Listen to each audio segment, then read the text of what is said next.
People think closeness is what makes people value you. That if you are present enough, loving enough, patient enough, and available enough, the connection will naturally become stronger. So they move closer, they text more, they explain more, they show up more. They try to become easier to love, and when someone pulls away, they do what feels instinctive. They move even closer, because distance feels dangerous. Distance feels like losing control. Distance feels like the beginning of being forgotten. But there is a strange truth about certain people that can take years to understand. Some people do not value what is close. They only value what becomes distant. Not because distance is more meaningful than love, not because absence is healthier than presence, but because some people cannot recognize the value of a person while that person is still available to them. They only feel the weight of you when they no longer have easy access to you. Most people don't realize this, but attention can make some people careless. The more they receive, the less they notice. The more you give, the more ordinary your giving becomes.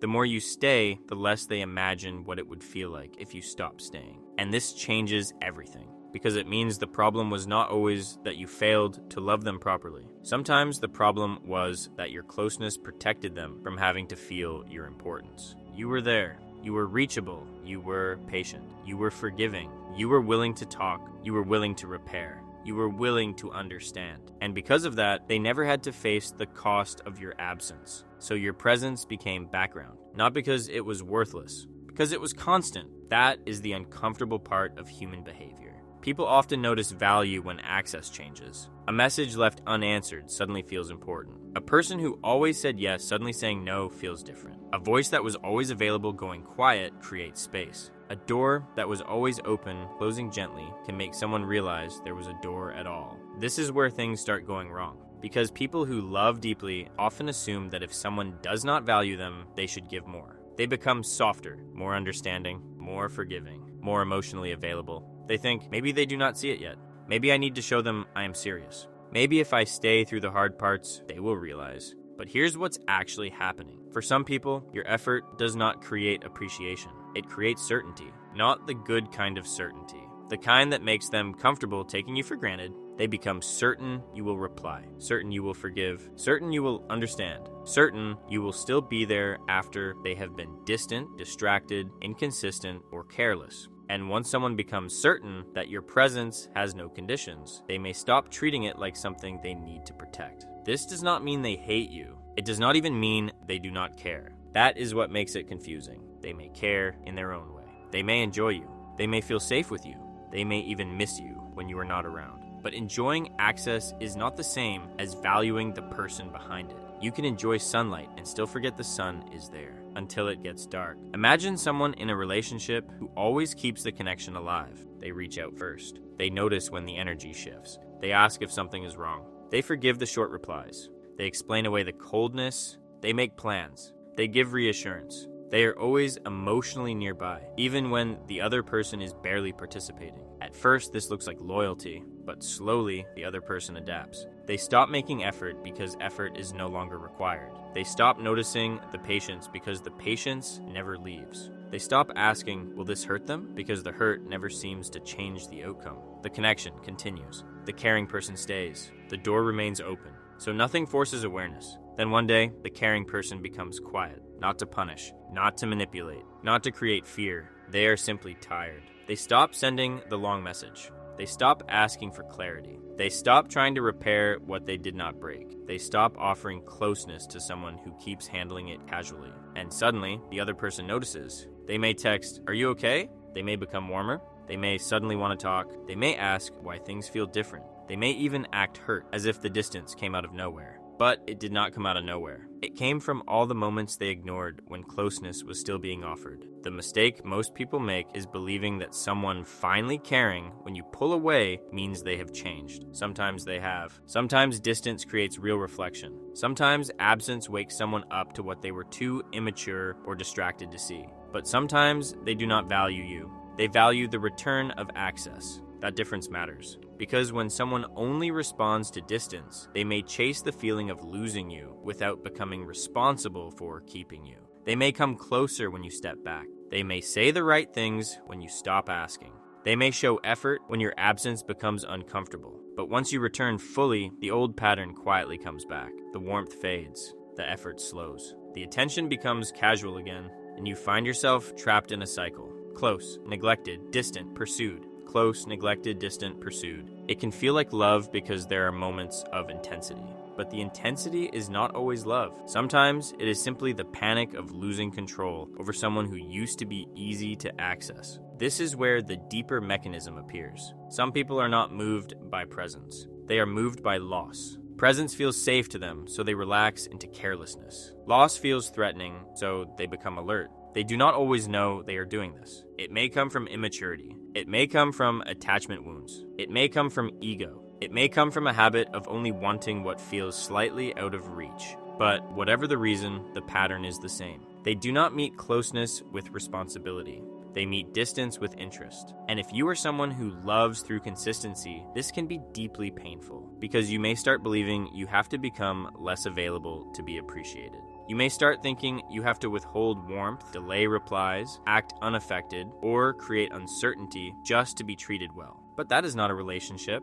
That is emotional choreography. That is learning to dance around someone's inability to value what is peaceful. And eventually, it exhausts you. Because you do not want to be valued only when you are leaving. You want to be valued while you are there. You want your presence to matter before it becomes absence. You want your care to be noticed before it becomes silence. You want someone to protect the connection without needing the threat of losing it. That is not too much to want. It is the difference between being desired and being valued. Desire often wakes up at a distance. Value is present up close. Desire says, I want you back. Value says, I should have treated you carefully when you were here. Desire reacts to loss. Value prevents it. And this changes everything. Because once you understand this, you stop mistaking someone's reaction to your distance for proof of their love. You look at the full pattern, not how they act when you are leaving, how they act when they have you. Not what they say when they miss you, what they do when you are present. Not whether they can become intense for a moment, whether they can remain considerate when things are calm. That is where the truth is.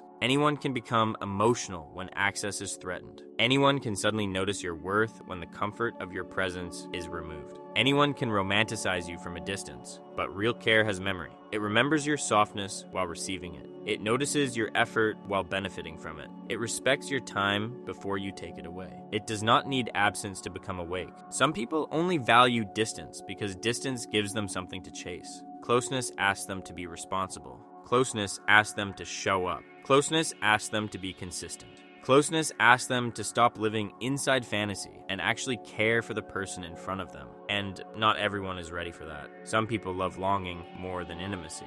They love the feeling of missing someone, but not the daily responsibility of meeting them with care. They love the drama of return, but not the discipline of staying present. They love the idea of you when you are out of reach, but become careless with the reality of you when you are close. That is not a small difference. That is the whole story. So, what should people understand differently? They should understand that distance can reveal value, but it should not be the only thing that creates it. If someone needs to lose access to you before they treat you with care, that information matters. If someone only becomes attentive when you stop being available, that information matters. If someone only respects your boundaries after you are exhausted, that information matters. You do not have to turn that information into anger. You do not have to make them a villain. You only have to stop ignoring what the pattern is teaching you. Because the goal is not to become distant so people chase you. The goal is to stop overextending yourself for people who only wake up when you are gone. There is a difference. Distance should not be a performance. It should be a correction, a return to yourself, a way of taking back the energy you kept handing to someone who did not know how to hold it. When you step back, you are not trying to make them value you. You are seeing whether they already do. That is the quiet power of distance. It removes your effort from the equation. It stops you from carrying the connection. It lets the other person reveal whether there is something real on their side or whether they were only responding to what you kept supplying. And the answer may hurt. They may not come closer. They may not reflect. They may let the distance grow, but even that is clarity. Painful clarity is still better than exhausting confusion, because at least now you know what existed when you stopped feeding it. You know whether the connection had its own life. You know whether their care could move without being pulled by yours. And if someone does come back, you can watch differently. You do not have to be swept away by the sudden attention. You can ask yourself, are they valuing me or are they reacting to losing access? That question changes the entire dynamic. Because if they value you, their behavior will not only appear when you are distant, it will continue when you are close. It will become steadier, more respectful, more aware, more responsible. But if they only value distance, the cycle will repeat. They will reach when you pull away, then relax when you return. They will miss your absence more than they honor your presence. And once you see that pattern clearly, it becomes harder to romanticize. The truth is, you should not have to become rare to be treated as valuable. You should not have to disappear to become visible. You should not have to create absence for someone to notice the weight of your presence. The right people may miss you when you are gone, but they will not wait until then to care. They will notice you in the ordinary moments. They will value the easy access because they understand it is still a gift. They will not confuse your consistency with something cheap. They will not treat your nearness like a guarantee. That kind of care may be quieter, less dramatic, less addictive, but it is safer. It does not require you to keep pulling away to feel wanted. It does not turn love into a game of distance and return. It does not make you manage someone's attention through scarcity. It lets you rest, and maybe that is what many people are actually looking for. Not someone who chases them when they are gone, someone who cherishes them while they are there. Because being missed is not the same as being loved well. Being wanted back is not the same as being valued. And someone realizing your worth only after they lose access to you may feel satisfying for a moment, but it does not always mean they are ready to handle your presence. Thank you for watching. If this made you think, watch the rest of the videos on the channel. And if you enjoyed the content, like, share, and subscribe. Because maybe some people only value distance, not because you become better when you are gone. Maybe because your absence finally makes them feel the value they were too careless to honor while you were there.